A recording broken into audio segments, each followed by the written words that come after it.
Hello friends, hope you all are doing great. So आज इस video में हम लक्ष्मीकांत पूरी कवर करेंगे। लक्ष्मीकांत का जो पार्ट 1 है वो आज हम पूरे कवर करेंगे, जो कि 10 to 11 चैप्टर्स हैं। सो इस वीडियो का गोल ये है कि आपको शॉर्ट में मैं एक बार रिवाइज करा दूँ पूरी लक्ष्मीकांत। So let's start. सबसे पहले है हिस्टोरिकल बैकग्राउंड। हिस्टोरिकल बैकग्राउंड हमारे लक्ष्मीकांत का फर्स्ट यूनिट है, जिसमें हमें बहुत सारे एक्ट्स और पॉलिसीज़ के बारे में पता चलता है। इसमें जो भी इंपॉर्टेंट है मैं हाईलाइट करती जाऊँगी, so that we can remember that fact. Okay. और इसमें हर साल यूपीएससी में क्वेश्चन आते ही आते हैं। So let's start. Historical background. Regulating act of 1773। सबसे पहला एक्ट जो हमारे पास है वो है 1773 का। फिर first step taken by the British government to control and regulate the affairs of East India company in India. This led the foundation of central administration in India. तो जो हमारे रेगुलेटिंग एक्ट हमें जैसे कि पता है कि विथ 1765 की ट्रीटी के साथ साथ हमारे जो ईस्ट इंडिया कंपनी है उसने अपना रूल एडमिनिस्ट्रेटिव पावर भी इंक्रीज़ कर लिया था। इसकी वजह से वो अब बंगाल पे रूल करने लगे थे, राइट, उसको गवर्न करते थे। बट हमारे जब देखा कि ईस्ट इंडिया कंपनी जो थी वो ब्रिटिश बेस्ड एक कंपनी थी, तो ब्रिटिश क्राउन ने जब देखा कि ईस्ट इंडिया कंपनी अपने पावर को बहुत ज़्यादा ही इंक्रीज़ करती जा रही है और बहुत हार्श डिसीजन ले रही है, जो कि वो कंपनी के बेनिफिट या कंट्री के बेनिफिट के लिए नहीं है, तो उसने सोचा कि हम बहुत हाई टाइम हो गया कि अब हमें ब्रिटिश गवर्नमेंट को कंपनी को रेगुलेट करना चाहिए। इसलिए उन्होंने सबसे पहला एक्ट निकाला 1773 में, जो कि था रेगुलेटिंग एक्ट। इसलिए इसको बोला गया फर्स्ट स्टेप। ओके। देन इसने सबसे पहले क्या किया, गवर्नर ऑफ बंगाल की जो पोजीशन थी उसको गवर्नर जनरल ऑफ बंगाल बना दिया। अब गवर्नर जनरल ऑफ बंगाल से क्या मतलब था कि जो मद्रास और कैलकाटा के गवर्नर थे वो उसके अब सबऑर्डिनेट हो गए, राइट। और जो मेन गवर्नर हो गया वो हो गया गवर्नर जनरल ऑफ बंगाल। इसका क्या मतलब हुआ कि पहले तो मद्रास हुआ, कैलकाटा हुआ एंड बंगाल हुआ, इसके गवर्नर जनरल के पास अपने अपने पावर्स थे। बट इस एक्ट ने गवर्नर जनरल ऑफ बंगाल को उठा के हायर पोजीशन पे लगा दिया। ओके। इसका ये इसलिए इसको गवर्नर जनरल बोलने लगे। और जो पहले गवर्नर जनरल थे हमारे वो थे वॉरेन हेस्टिंग। देन इसने एस्टैब्लिशमेंट करवाई किसकी, सुप्रीम कोर्ट की, जिसमें जो ईस्ट इंडिया कंपनी के लोग थे वो अपना चाहे तो ओरिजिनल या एपिलेट जुडिसिक्शन करवा सकते थे। इसमें एक चीफ जस्टिस थे प्लस 3 अदर जजेस थे। और ये क्वेश्चन पीवाईक्यू में पूछा गया है। बॉम्बे और मद्रास प्रेसिडेंसी इसके सबऑर्डिनेट बन गई थी। ओके। नेक्स्ट उसके बाद जो आया वो था अमेंडिंग एक्ट ऑफ 1781। सो जब 1773 में इन्होंने एक्ट दिया तो इनको लगा कि उन्होंने कुछ प्रॉब्लम कर दी है। इसकी वजह से उनको 1781 के एक्ट लाना पड़ा, ताकि वो जो प्रॉब्लम्स हुई है या फिर जो भी मिसअंडरस्टैंडिंग हुई है उसको क्लियर करने के लिए उन्होंने अमेंडिंग एक्ट ऑफ 1781 लाया। तो उसमें क्या क्या प्रोविजंस थे। So to rectify the defects of regulating act of 1773 the British parliament pass the amending act of 1781। तो जैसे कि मैंने बोला था कि रेगुलेटिंग एक्ट में जो भी डिफेक्ट्स थे उसको सही करेक्ट करने के लिए उन्होंने अमेंडिंग एक्ट लाया। Okay. This act is also known as act of settlement और डिक्लेरेशन। ओके। अब पीवाईक्यू में कुछ पूछे या फिर कोई भी प्रीलिम्स के टेस्ट सीरीज में पूछे कि एक्ट ऑफ सेटलमेंट या डेक्लेरेटरी एक्ट किसको बोला गया है, वो है हमारा amending act of 1781। It exempted the Governor General and the Council from jurisdiction of the Supreme Court for the act done by them in the official capacity, and also exempted the servants of the company from jurisdiction of the Supreme Court for their official act. So इन लोग ने जो supreme court को establish किया था उस पर इस act में इन लोगों ने पहले तो सबको उसके जुरिस्डिक्शन के अंदर डाल दिया था, बट उन्होंने देखा कि बहुत सारी प्रॉब्लम्स कर रहा है, इसलिए अमेंडिंग एक्ट 1781 ने उन्होंने जो कंपनी के गवर्नर जनरल थे जो कि थे वॉरेन हेस्टिंग, उनको और उनकी काउंसिल प्लस उनके जो कंपनी के सर्वेंट्स थे उनको ये सुप्रीम कोर्ट की जुरिस्डिक्शन से बाहर रखा। मतलब कि अगर उनकी कोई गलती होती है तो ये इंडिया के सुप्रीम कोर्ट इनको नहीं उनके ऊपर केस कर सकती है या फिर उनके ऊपर डिसीजन ले सकती है या उनको पनिश कर सकती है। Okay. It excluded the revenue matters and the matter arising in the collection of revenue from the jurisdiction of Supreme Court. So इसने जो कंपनी के रेवेन्यू कलेक्ट होते थे उसके मैटर्स को भी सुप्रीम कोर्ट की जुरिस्डिक्शन से बाहर कर दिया इस एक्ट ने। It provided the supreme court to have jurisdiction over all inhabits of Calcutta. It also required the court to administer the personal laws of the defendant. तो इसने क्या किया कि जो भी सुप्रीम कोर्ट, जो भी कैलकाटा के इनहेबिट्स थे, जो भी लोग रहते थे वहाँ पे, उन सबको सुप्रीम कोर्ट के जुरिसडिक्शन के अंडर डाल दिया। और उसने प्लस ये भी एक्ट किया कि जो भी पर्सनल लॉज है वो भी अब यही सुप्रीम कोर्ट उसको भी जुडिसाइज करेगा। Okay, that is Hindu must be tried according to Hindu laws and Muslim according to the Mohammedan law. So Hindus को हिंदू लॉ के अकॉर्डिंग एंड मोहम्मद को मतलब मुस्लिम को मोहम्मदियन लॉ के अकॉर्डिंग जुडिसिक्शन करने लगे उनके लिए। It laid down the appeal from the provisional court should be taken to the governor general in council and not in the supreme court. तो यहाँ पे हम लोग देख रहे हैं कि अमेंडिंग एक्ट ऑफ 1781 में क्या कर रहे हैं ज़्यादातर कि हमारे गवर्नर जनरल के जो है उसकी पावर को इंक्रीज़ कर रहे हैं। क्यों ऐसा हुआ? क्योंकि रेगुलेटिंग एक्ट ऑफ 1773 में बहुत ज़्यादा उन्होंने रेगुलेट करने की कोशिश की, फिर उन्होंने देखा कि ये तो प्रॉब्लम क्रिएट कर रहा है, इसलिए अमेंडिंग एक्ट ऑफ 1781 लाए जिसमें उन्होंने थोड़ा सा पावर उनका रिलीज़ किया या फिर उनके जो भी स्ट्रिक्ट रूल्स है उसको थोड़ा सा लिबरेट किया। ओके, इसमें अब बोला कि जो जैसे पहले अपील थी जो प्रोविजनल कोर्ट की, जो प्रोविजनल कोर्ट नीचे का कोर्ट हुआ उसकी अपील अब पहले कहाँ पे करनी थी? सुप्रीम कोर्ट में करनी थी, बट उसको हटा के सुप्रीम कोर्ट की जगह उन्होंने गवर्नर जनरल और उसकी काउंसिल को ये पावर दे दी। ओके, सो ये था हमारा अमेंडिंग एक्ट। नेक्स्ट आया पिट्स इंडिया एक्ट 1784। उसके बाद आया हमारा पिट्स इंडिया एक्ट, जिसमें था कि India came under the direct control of the British government in Britain. So जो इंडिया के अफेयर्स थे इस एक्ट में ऐसा कहा गया कि वो डायरेक्ट ब्रिटिश गवर्नमेंट के अंडर है, ना कि कंपनी है किसी और के। Okay, then they allowed the court of directors to manage the commercial affairs and created a new body called board of council. So इन्होंने क्या किया कि कोर्ट ऑफ डायरेक्टर्स को अपॉइंट किया and created a new body जिसके थे board of control, जिसका क्या काम था? ये सारे पॉलिटिकल काम करते थे और ये सारे ऑपरेशंस या सिविल, मिलिट्री, गवर्नमेंट और रेवेन्यू के लिए काम करते थे। ओके, सो ये पिट्स इंडिया एक्ट में इन्होंने ऐसा बोलते हैं कि डुअल गवर्नमेंट की स्टार्ट किया कि जो बॉडी थी उन्होंने एक कोर्ट ऑफ डायरेक्टर्स बैठा दिया और एक है बोर्ड ऑफ कंट्रोल। तो जो कोर्ट ऑफ डायरेक्टर्स हैं वो क्या करते थे? सिर्फ कमर्शियल काम कंट्रोल करते थे, और जो बोर्ड ऑफ कंट्रोल थे उनके पास पॉलिटिकल पावर दे दी, जो कि था मिलिट्री और सिविल अफेयर्स के बारे में देखना। ओके, सो पिट्स इंडिया एक्ट में 2 बॉडी जनरेट हुई, तो इसको हम लोग बोल सकते हैं कि यहाँ से इन लोगों ने डुअल गवर्नेंस की स्टार्टिंग की। नेक्स्ट है एक्ट ऑफ 1786। अब एक्ट ऑफ 1786 में lord Cornwallis was appointed as a governor general of Bengal. तो इसमें इन्होंने किसको गवर्नर जनरल बना दिया? लॉर्ड कॉर्नवालिस को। He place to demand to accept the position. अब जो लॉर्ड कॉर्नवालिस को बोला कि अगर क्यों नहीं आप गवर्नर जनरल ऑफ बंगाल बन जाते हैं, तो उन्होंने बोला कि मेरी 2 कंडीशन है तभी मैं बनूंगा। ये 2 कंडीशन क्या थी? कि उनके पास ओवरराइडिंग पावर होनी चाहिए उसके काउंसिल के लिए। तो मतलब जो काउंसिल हमने बनाई थी अभी एक्ट ऑफ 1773 यहाँ पे, उसके उन्होंने बोला कि मेरे पास जो भी काउंसिल में डिसीजन लेगा, पर मैं हो सके तो जो मैं चाहूँगा वो होगा। पहले क्या था कि मेजॉरिटी के अकॉर्डिंग डिसीजन लिए जाते थे, पर इन्होंने बोला कि मुझे ओवरराइड करने की पावर मिलनी चाहिए। प्लस उन्होंने बोला कि मुझे कमांडर इन चीफ का भी कंट्रोल दे दो, मतलब मेरे को मिलिट्री का भी कंट्रोल दे दो। So accordingly the act of 1773 was enacted to make this provision. So act of 1786 इसलिए बना ताकि ये लॉर्ड कॉर्नवालिस को गवर्नर जनरल ऑफ बंगाल बना सके और उनकी दोनों जो कंडीशन है उनको फुलफिल कर सके। ओके, नेक्स्ट है चार्टर एक्ट ऑफ 1793। सो अब यहाँ से सारे चार्टर एक्ट की स्टार्टिंग हो गई। तो चार्टर एक्ट क्या थे? जो चार्टर एक्ट थे वो हर 20 ईयर पे उनका रिन्यूअल होता था, राइट? तो हर 20 ईयर पे नया चार्टर आता था। सबसे पहला चार्टर जो हमने देखा वो है 1793 का। तो 1793 का जो चार्टर था उसने क्या किया कि ये जो ओवरराइडिंग पावर है जो कि कॉर्नवालिस को दी थी वो ओवर हिज काउंसिल, वो बाकी फ्यूचर गवर्नर जनरल के लिए भी एक्सटेंड कर थी। ओके, तो मतलब क्या था कि अब जो भी आगे का गवर्नर जनरल बनेंगे उन सबको भी ओवरराइड करने की पावर होगी। It gave governor general more powerful control over the subordinate presidencies of Bengal नहीं, Bombay and Madras.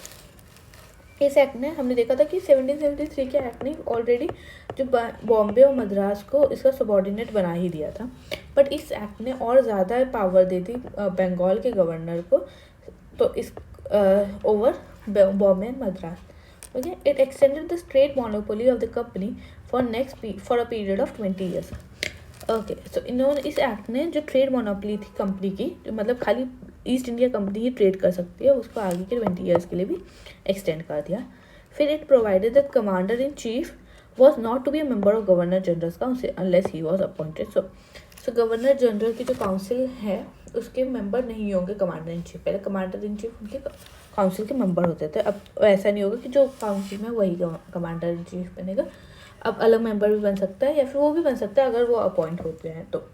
It laid down the number of board of controls and the staff were henceforth to be paid out from Indian revenue. So अभी ये भी जो भी board of control हैं वो सबको किसके थ्रू पैसे मिलेंगे? Indian revenue. किसके थ्रू? ये सब उन्होंने चार्टर एक्ट ऑफ 1793 में लाया. एक बार शॉर्ट में पहले ये सब रिवाइज कर लेते हैं फिर आगे बढ़ते हैं. ओके. तो देखा हमने सबसे पहले क्या आया, रेगुलेटिंग एक्ट ऑफ 1773.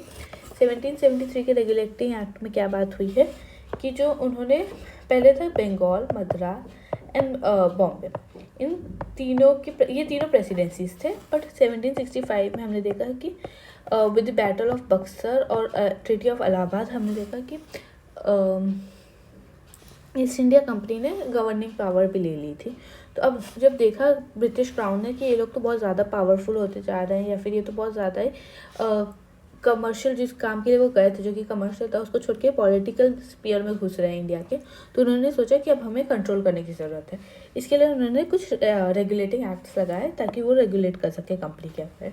सबसे पहले उन्होंने क्या किया कि उन्होंने जो गवर्नर ऑफ बंगाल था उसको गवर्नर जनरल बना दिया. गवर्नर जनरल का क्या मतलब हुआ कि वो दोनों जो है बॉम्बे एंड मद्रास वो उनके सबॉर्डिनेट हो गए. फिर उसने उस एक्ट ने सुप्रीम कोर्ट ऑफ कैलकाटा भी इस्टेब्लिश किया 1774 में. प्लस लॉर्ड वॉरेन हेस्टिंग हमारे वो बन गए थे गवर्नर जनरल. और यही फिर आया अमेंडिंग एक्ट. इसमें देखा गया कि हमने बहुत ज़्यादा पावर दे दी थी, बहुत ज़्यादा ही रेगुलेट करने की कोशिश कर दी थी, इसकी वजह से थोड़ी मुश्किल आ रही थी. इसलिए अमेंडिंग एक्ट ऑफ 1781 आया जिसमें थोड़ा सा पावर को उन्होंने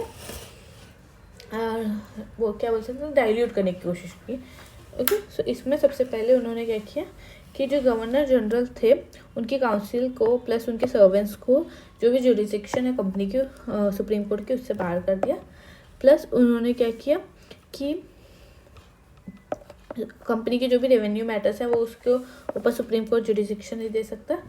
प्लस उन्होंने क्या किया कि जो भी अपील है प्रोविजनल कोर्ट की वो डायरेक्ट अब जाएगी गवर्नर जनरल उसकी काउंसिल के पास, ना कि सुप्रीम कोर्ट के पास. फिर आया Pitt's India act. Pitt's India act ने इसमें दो बॉडी बना दी, एक थी बोर्ड ऑफ कंट्रोल और एक थी court of directors. So board of control का क्या काम था? पॉलिटिकल अफेयर संभालना कंपनी के. और जो कोर्ट ऑफ डायरेक्टर्स था उनका काम था कमर्शियल अफेयर संभालना. देन एक्ट आया 1786 का. 1786 का एक्ट आने की वजह से एक ही थी, वो था कि उनको लॉर्ड कॉर्नवालिस को गवर्नर जनरल बनाना था. बट उनकी दो कंडीशन थी. पहली थी कि उनके पास पावर होनी चाहिए ओवरराइड करने की, और दूसरी थी कि उनको कमांडर इन चीफ बनाया जाएगा. तो ये दो पावर के साथ हमने देखा कि लॉर्ड कॉर्नवालिस हमारे गवर्नर जनरल ऑफ बंगाल बन गए. देन उसके बाद से आने चालू हो गए चार्टर एक्ट. चार्टर एक्ट का क्या था? वो हर 20 ईयर पर रेन्यूअल होता था उनका. सबसे पहले एक्ट आया 1793 में. इसमें क्या बोला गया कि ये जो ओवरराइडिंग पावर जो हमने लॉर्ड कॉर्नवालिस को दी है वो बाकी के आगे के गवर्नर्स को भी एक्सटेंड किया जाएगा. प्लस उसमें बोला गया कि बॉम्बे और मद्रास हम इसका सबऑर्डिनेट रहेगा. प्लस 20 ईयर्स के लिए जो हमारी ईस्ट इंडिया कंपनी है उनकी अभी भी मोनोपोली बनी रहेगी, मतलब सिर्फ वही ट्रेड कर सकते हैं अभी भी इंडिया में. प्लस इन्होंने बोला कि जो भी बोर्ड ऑफ कंट्रोल के मेंबर्स हैं उनको हम लोग इंडियन रेवेन्यू से उनकी सैलरी जाएगी. फिर आया हमारा चार्टर एक्ट ऑफ 1813. 20 ईयर्स के बाद हमने देखा कि हमारा वापस से चार्टर एक्ट ऑफ 1830 आ गया. इन्होंने क्या किया? इन्होंने सबसे पहले तो मोनोपोली जो हमने देखा था यहाँ पे अभी चालू थी उसको एंड कर दिया. तो अब खाली ऐसा नहीं है कि ईस्ट इंडिया कंपनी इंडिया के साथ ट्रेड कर सकती है, बाकी यूरोपियन कंट्रीज़ या ब्रिटेन कंपनीज भी हमारी इंडिया के साथ ट्रेड कर सकेगी. इन्होंने बस मोनोपोली रखा एक्सेप्ट टी, मतलब सिर्फ टी के साथ हमारी ईस्ट इंडिया कंपनी ट्रेड करेगी प्लस चाइना के साथ. Okay. Then it asserted the sovereignty of British crown over the company's territory in India. तो इन्होंने क्या किया? जो भी कंपनी की टेरिटरीज थी इंडिया में, उसको अब बोलने लगे कि वो ब्रिटिश की टेरिटरी, ब्रिटिश क्राउन की टेरिटरी है, मतलब कि अब वो अपना दिखाने लगे कि अब हमारे अंडर है ये सब। ओके, नेक्स्ट है इन्होंने क्रिश्चियन मिशनरीज लाए सो दैट ये पीपल को इंडिया के एनलाइटन कर सके। Then it provided with spread of education, western education को प्रमोट करने की इस एक्ट ने कोशिश की। इसके लिए 1 लाख रुपीज़ इन्होंने दिए थे ताकि ये लोग वेस्टर्न एजुकेशन को प्रमोट कर सकें इंडिया में। Then local government in India to impose taxes on per person, so इन्होंने ऑथोराइज कर दिया कि लोकल गवर्नमेंट से वो इंडिया के लोगों से टैक्सेस लेंगे और ऑल्सो पनिश भी कर सकेंगे उनको जिनसे वो जो टैक्स नहीं देंगे। नेक्स्ट आता है उसके बाद हमारा चार्टर एक्ट ऑफ 1833। तो जो चार्टर एक्ट ऑफ 1833 है ये बहुत इंपॉर्टेंट एक्ट है। क्यों इंपॉर्टेंट एक्ट है? क्योंकि इसी एक्ट में जो गवर्नर जनरल हम लोग अभी तक देख रहे थे उनको बना दिया गवर्नर जनरल ऑफ इंडिया है। इंडिया का क्या मतलब हुआ कि वो अब ओवरऑल जो बंगाल या फिर सॉरी नॉट बंगाल, बॉम्बे और जो भी मद्रास के गवर्नर्स थे उनका पोजीशन एकदम ही नलीफाई कर दी। जैसे अब तो हम जैसे पहले तो सीएम सब थे, एग्जाम्पल लेते हैं, जैसे गुजरात के सीएम हो गए, महाराष्ट्र के सीएम हो गए, हरियाणा के सीएम हो गए, बट अब क्या किया, एक सीएम को उठाया, जैसे गुजरात के सीएम हमारे जैसे नरेंद्र मोदी थे, और उनको उठा के पीएम बना दिया। अब ये हो गया सुप्रीम पावर, बाकी सब इनके कंट्रोल में आ गया। वैसे ही गवर्नर जनरल ऑफ बंगाल को उठा के इन्होंने गवर्नर जनरल ऑफ इंडिया बना दिया। और जो पहले गवर्नर जनरल ऑफ इंडिया बने वो थे lord William Bentinck. Okay, it deprive the governor of Bengal and Madras to the legislative power. जो भी मद्रास और बॉम्बे की लेजिस्लेटिव पावर थी, मतलब कि रूल्स बनाने की पावर थी, उसको उन्होंने डिप्राइव कर दिया। और हमारी जो ईस्ट इंडिया को कमर्शियल बॉडी से हटा के खाली एडमिनिस्ट्रेटिव बॉडी बना दिया। मतलब इनके जो भी कमर्शियल रोल्स थे या फिर जो ये लोग जो बिजनेस करते थे, ट्रेड करते थे, उसको ख़त्म कर दिया। और इन्होंने इंट्रोड्यूस कर दिया एक और new law member to the council जो कि था मैकॉले। उसकी वजह से मैकॉले ने ही ओपन कंपटीशन भी लाया। फिर इन्होंने रिस्ट्रिक्शन कर दिया migration of European and acquire properties way lifted. और ये इन्होंने माइग्रेशन जो भी यूरोपियन का था उसको भी रिस्ट्रिक्ट कर दिया। इंडियन लॉज एंड को कोडिफाई किया इन लोगों ने, कंसोलिडेट किया और स्लेवरी अबॉलिश कराई। Plus no Indians denied employment under the company on the basis of religion या कलर। हमारे इंडिया में जो भी डिस्क्रिमिनेशन होता था या वो एकदम बंद कर दिया। फिर आया हमारा charter act of 1853। Charter act of 1853 में क्या था कि इन्होंने सेपरेट लेजिस्लेटिव और एग्जीक्यूटिव फंक्शन के लिए बॉडी बना दी, जबकि गवर्नर जनरल काउंसिल के लिए। मतलब क्या किया कि सेपरेशन ऑफ पावर। ये बहुत इंपॉर्टेंट क्वेश्चन और बहुत बार PYQs में आया हुआ है। वेट, ये बहुत इंपॉर्टेंट क्वेश्चन बहुत बार आया हुआ है कि किस एक्ट ने लेजिस्लेटिव और एग्जीक्यूटिव फंक्शन को सेपरेट किया। तो हमेशा ध्यान रखना कि 1853 का एक्ट जो लास्ट हमारा चार्टर एक्ट था उसने लेजिस्लेटिव और एग्जीक्यूटिव फंक्शन सेपरेट किया था। Provided for addition of 6 new members called legislative council to the council known as the Indian legislative council. इसी इंडियन लेजिस्लेटिव काउंसिल के बाद में जाके हमारा पार्लियामेंट बनती है। ओके, सो ये जो लेजिस्लेटिव काउंसिल थी उसमें 6 और न्यू मेंबर्स ऐड कर दिए। It introduce first time local representation in Indian central legislative council. जो लोकल का रिप्रेजेंटेशन भी फर्स्ट टाइम इसी में देखा गया था। इसने open competition for civil service भी इस्टेब्लिश कर दी। प्लस गवर्नर जनरल के पास पावर दे दी कि वो कोई भी बिल को वीटो कर सके। The coherent service was thrown open to the Indians also. सो ये हमने देखा कि लास्ट चार्टर एक्ट था यहाँ पे जहाँ पे सेंट्रलाइजेशन एट द पीक था। ओके, यहाँ से देखा जाएगा कि डिसेंट्रलाइजेशन होने लगा वापस से। डिसेंट्रलाइजेशन का मतलब क्या था कि हमने देखा कि पार्लियामेंट में सबसे पहले तो हमारे इंडियंस के भी अलाउ कर दिया, फिर ओपन कंपटीशन भी ला दिए, फिर इन्होंने लोकल रिप्रेजेंटेशन किया, open competition for civil service भी ऐड कर दी, नए मेंबर्स को भी ऐड कर दिया काउंसिल में। ओके, इसके थ्रू हम लोग देख रहे हैं कि वापस से डिसेंट्रलाइज हो रहा है। अगर आपसे पूछे तो हम लोग ऐसा बोल सकते हैं कि 1773 के एक्ट में इन्होंने सेंट्रलाइजेशन चालू कर दिया एंड 33 के एक्ट में ये सेंट्रलाइजेशन एट द पीक था, उसके बाद से वापस से डिसेंट्रलाइज होते होते जो है 1947 में हमारी इंडिया इंडिपेंडेंट हो गई। ओके, तो ये हमारे जो भी ब्रिटेन के रूल का पूरा ग्राफ हो गया। नेक्स्ट है, फिर हमने देखा कि रिवॉल्ट ऑफ 1857 हो गया था, जिसमें हमने देखा कि फिर यहाँ से कंपनी का जो रूल था वो ख़त्म हो जाएगा और यहाँ से हमारे ब्रिटेन का रूल चालू हो जाएगा। ओके, तो सबसे पहले आएगा गवर्नमेंट ऑफ इंडिया एक्ट 1858।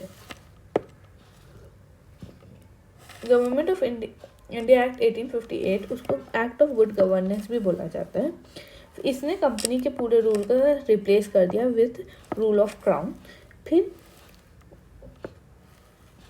इन्होंने चेंज कर दी डेजिग्नेशन, जो कि गवर्नर जनरल ऑफ इंडिया थे उनको वाइसरॉय ऑफ इंडिया बना दिया, और जो पहले वाइसरॉय ऑफ इंडिया थे वो थे लॉर्ड कैनिंग। यहाँ पे नहीं दिया है, सॉरी। इसने अबॉलिश कर दिया डुअल गवर्नमेंट, जो कि पिट्स इंडिया में था। डुअल गवर्नमेंट क्या हो गया, मतलब board of control and court of director, ये सब उसने अबॉलिश कर दिया। It also ended the doctrine of labs, जो कि हमारे डलहौजी ने स्टार्ट किया था, उसको भी अबॉलिश कर दिया। Secretary to the state was a member of the British cabinet, एक सेक्रेटरी ऑफ द स्टेट बना दिया जो हमारे ब्रिटिश कैबिनेट का ही मेंबर होगा, and was ultimately responsible to the British parliament. और उसने एस्टेब्लिश कर दी 15 मेंबर काउंसिल, जो कि secretary of the state of India बोली जाएगी। सॉरी। उसके बाद आया हमारा इंडियन काउंसिल एक्ट ऑफ 1861। हमने देखा अभी 58 में हमारा गवर्नमेंट ऑफ इंडिया एक्ट आया, उसके बाद काउंसिल्स के लिए एक्ट आना चालू हो गया, जो कि थे 1861 में। यहाँ से हमने देखा कि प्रोसेस ऑफ डिसेंट्रलाइजेशन स्टार्ट हो गई थी। अभी हमने देखा था कि कौन से एक्ट में 1833 में सेंट्रलाइजेशन एट द पीक थी, और यहाँ से हमने देखा वापस से बहुत ज़्यादा डिसेंट्रलाइज होने लगी पावर। डिसेंट्रलाइज से क्या मतलब है कि सबसे पहले जो बॉम्बे और मद्रास की सारी पावर्स उन्होंने ले ली थी, उसके थ्रू ये लोग सेंट्रलाइज हुए थे, राइट। उसको सबसे पहले उन्होंने वापस उनको रिस्टोर कर the power. Okay, introduce representative institution in India by associating India with the law making process. अब इसको एक रिप्रेजेंटेटिव इंस्टीट्यूशन बनाने लगे काउंसिल को। कैसे? क्योंकि अब इंडियंस को भी हम वो लोग अलाउ करने लगे लॉ मेकिंग प्रोसेस में। Viceroy nominated some Indians as non official members of to expand the council. तो इन्होंने कुछ मेंबर्स को अपॉइंट किया या फिर नॉमिनेट किया ताकि वो काउंसिल को इंक्रीज कर सके और ये दिखा सके कि अब हम इंडियंस पे बिलीव करते हैं, राइट। तो उन्होंने किसको किया था? Raja of Banaras, then Maharaja of Patiala and Sir Dinkar Rao. ये 3 लोग थे जो सबसे पहली बार नॉमिनेट हुए थे काउंसिल में ऐड होने के लिए, ये याद रखना। It empower the viceroy to issue ordinance during emergency. अब वाइसरॉय के पास भी पावर आ गई थी कि वो ऑर्डिनेंस इशू कर सकता है during the emergency. Okay, next है new legislative council for Bengal, western province और पंजाब भी क्रिएट हो गई थी। जो वेस्टर्न प्रोविंस है, नॉर्थ वेस्टर्न फ्रंटियर प्रोविंस है, पंजाब है, उनके लिए भी नया लेजिस्लेटिव काउंसिल बन गया था। Empowered the viceroy to frame the rule of business to the president of India under Act article 77। अब वाइसरॉय के पास पावर थी रूल ऑफ बिजनेस भी बना सकता था, जो कि रूल ऑफ बिजनेस क्या है हमारी लोकसभा में अभी प्रेजेंट है, जिसके अकॉर्डिंग पूरा लोकसभा चलता है। Okay, statutory recognition to the portfolio system को इन्होंने इंट्रोड्यूस कर दिया था, और ये क्वेश्चन यूपीएससी में पूछा हुआ है।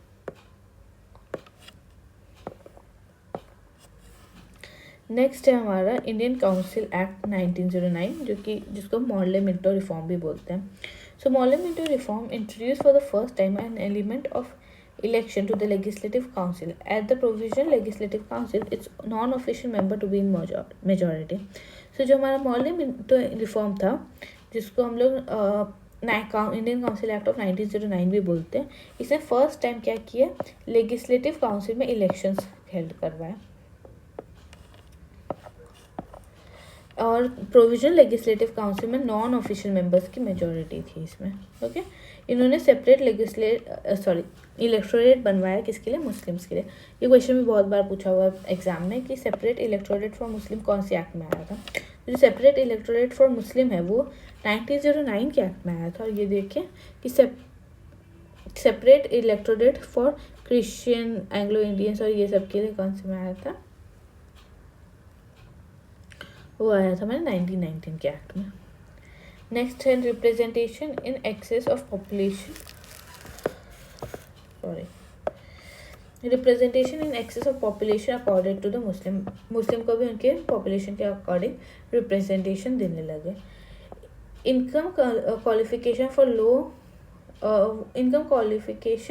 लो for Muslim voters, it provided first time association of Indians with executive council. सबसे पहली बार हमने देखा था अभी यहाँ पे कि लेजिस्लेटिव काउंसिल में तो हमने कि 3 इंडियंस को इन्होंने नॉमिनेट करके ले लिया, बट 1909 के एक्ट में इन्होंने पहली बार राजेंद्र प्रसाद को नॉमिनेट किया। किसके लिए? एग्जीक्यूटिव के काउंसिल के लिए। उसके बाद आता है हमारा government of India act 1990। So government of India act 1919 को मॉन्टेचेस्फॉर्म रिफॉर्म भी बोलते हैं। इसको इन्होंने रिस्पॉन्सिबल गवर्नमेंट को भी बोला। इसमें ऑफिस ऑफ हाई कमिश्नर होगा जो कि लंदन में क्रिएट किया जाएगा, plus Indian legislature become bicameral for the first time. इसमें इंडियन लेजिस्लेचर बाईकैमरल हुआ फर्स्ट टाइम के लिए, और ये भी इंपॉर्टेंट क्वेश्चन है। और कहाँ पे? सेंटर में। नेक्स्ट है कम्युनल रिप्रेजेंटेशन किसको एक्सटेंड कर दी? Christian, Sikh, Anglo Indian and Muslim को। Secretary of the state for India now to be paid from British revenue, जो हमने देखा था कि अभी हमने वो सारे सेक्रेटरीज को और ऑफिसर्स को इंडियन रेवेन्यू में पे करने लगे थे, बट अब वो वापस से ब्रिटिश रेवेन्यू में पे हो गए। और डायरकी प्रोविंस में आ गई थी, मतलब 2 सब्जेक्ट्स हो गए थे। एक हो गया ट्रांसफर जो कि मिनिस्टर संभालेंगे, और एक हो गया था रिजर्व जो कि गवर्नर विद एग्जीक्यूटिव संभालेंगे। ओके, नेक्स्ट है हमारा